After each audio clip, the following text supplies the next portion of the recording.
as far as I'm concerned, I think that most of the world have been brainwashed, and it's what's beauty and what's not. People see white people as beauty, and it's been proven. When they had the little kids pick which doll, a white doll, a black doll, majority of the kids picked a white doll. They saw that as beauty. So it's like I also think Iman shouldn't have been on the video, because even Iman thinks like that because she had a daughter. Her daughter was fat and she disowned her. So therefore, I think it's like a brainwash thing. Everybody believes that white people are beautiful. So everybody it's believes like, that? well, when it comes to like high fashion and haute couture, like if you really, like I was going through Chanel and I watch a lot of her fashion shows because I like some of her clothes. And it's like, when you see her, you don't see any black models at all modeling any of her ready to wear haute couture. You don't see any of that. All you see is white people, white people this, like you don't see any of that. I don't even rarely see Spanish models at all. I mean, besides, because Tyra is giving everybody a chance, Jocelyn, that's the only model I've seen doing her thing, but a Spanish model. But as far as I'm concerned, this is kind of, the whole thing is kind of limited, because if you go back in time, that's all you saw was white models, white models, white models. And I think the whole concept of everything is based on stereotype, because they supposedly have clothes for black people, which is what they sell in Jimmy Jazz and what they sell in SD Underground and all that VIN, and what they sell in Foot Locker. That's our clothes. It's like you don't see any white models wearing Rockaway too much. You see us wearing Rockaway. You see Spanish people wearing Rockaway.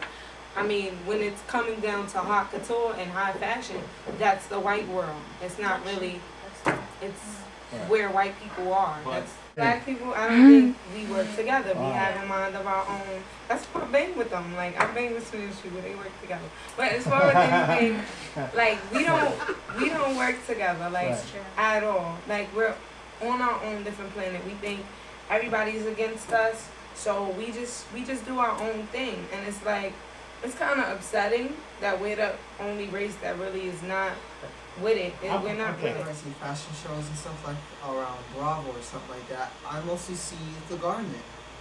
In the end, it's about the garment. It's not about, whether why the model with this colored skin is walking on the runway, or why she like that or that. It's mostly about the garment. Right.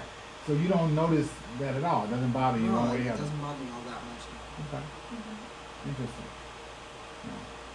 You don't see that as a problem in negating or not using certain cultures for these products that are so being bought by everybody, such a large number of dollars.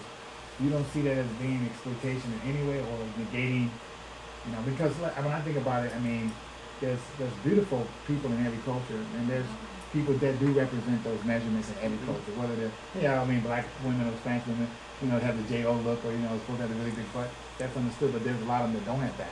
That are very slender, and that could be put on the runway. Exactly. And so we can't use the whole notion. I don't think it's but that. what I'm getting at with you is that, is it possible then that you could be, because you don't see that, is that the point? Is that the point why they can get away with it? Because you don't see it. It doesn't bother you. Yeah, a lot of us don't see it. A lot of us don't pay attention to it. Right.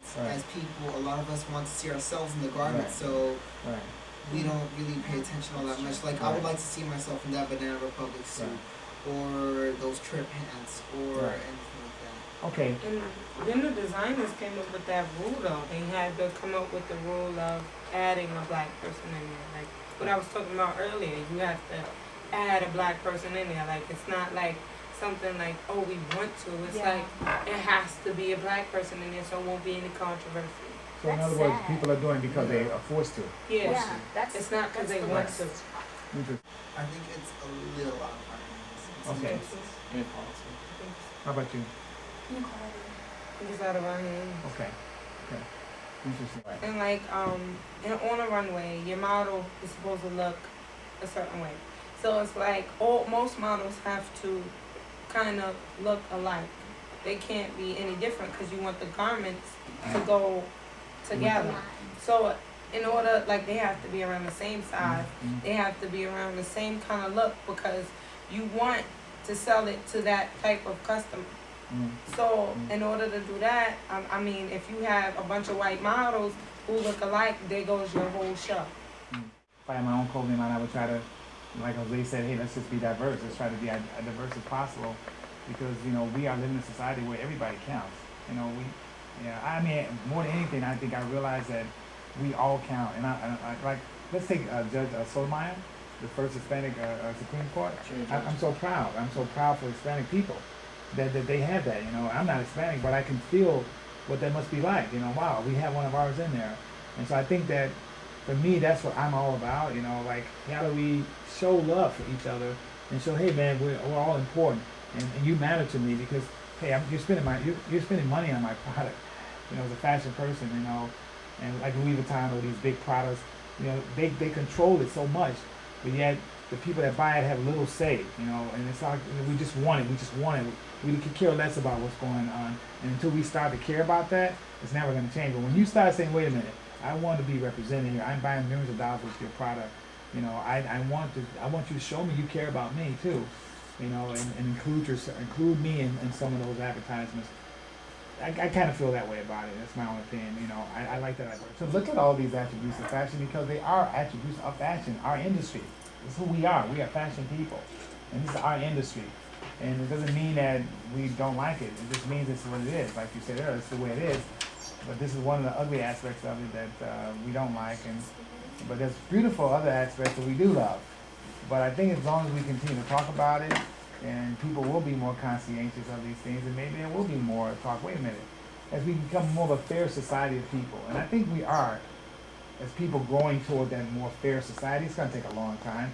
I think we're making little small steps toward that, and I think that's what's got to happen. These conversations to break down the information, to break down stereotypes, and people know, hey, I don't like this, and to keep talking about it, and that way the big shots do get wind of it. And maybe someone says, hey, this is becoming very ugly. Not just the sales, but sometimes things become ugly, and people have to be forced to change. So that concludes this particular topic. You guys gave some really compelling answers, and I thought they were very insightful. So let's take a couple minutes and kind of unwind after that one.